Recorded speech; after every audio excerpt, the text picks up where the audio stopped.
We're not here just to argue that everyone should be able to smoke weed.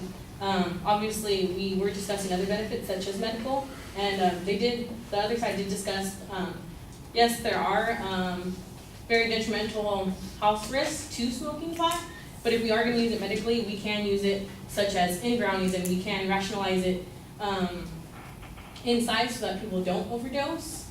One of the problems with prohibition is that when it's illegal, no one wants to talk about it.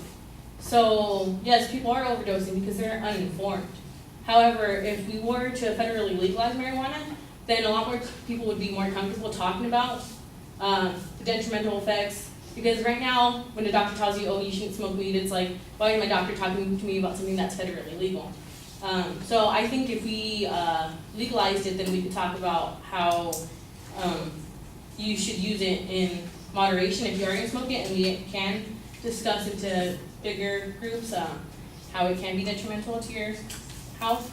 The negative side talked about CBD, and that CBD makes people feel high. However, it's been shown that CBD doesn't actually make people feel high, but that it has been beneficial, and it shrinks tumors, improves insulin sensitivity, which is good for those who have diabetes, and it can quell anxiety. And as a lot of you guys know, a lot of people nowadays do have anxiety disorders.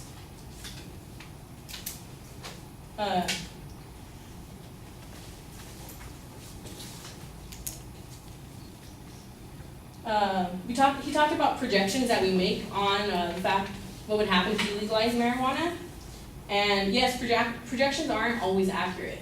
You can't assume with all the extra things that can come in the way of projections, but as you know, Colorado and Washington legalized marijuana for the state, and Joseph Henchman, which is the vice president of the Tax Foundation, he said Colorado's marijuana tax is structured. Colorado currently has their marijuana tax at 15%, and just on Denver having marijuana legalized, 6 months after, they generated 21.8 million tax revenues, plus another 10.1 in tax on medical marijuana in that time period. And Washington, after the first legalization, resulted in 3.8 million in sales and 1 million in tax revenue. So this isn't a projection, this has already happened. This is showing the potential, or the tax revenue that has occurred in other states.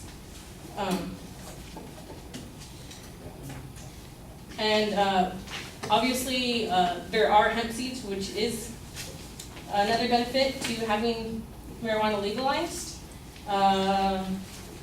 which would be an advantage to the agriculture field. Hemp is a versatile source of fiber, protein, biomass, and oil, which could also be sold and used for economic benefits if marijuana was legalized. Economically speaking, Colorado as well. Jack Strauss, an economist at University of Denver, assessed the economic impact of just 2 dispensaries in Denver after legalization. This contributed 280 jobs, $30 million in total economic input by January 2014. And 2 dispensaries alone, with the amount of revenue that came in, they were able to pay their workers on an average of $15 an hour. So if more people are getting paid at higher wages, then that's more money going back into the economy and booming. And that is my rebuttal on the negative side.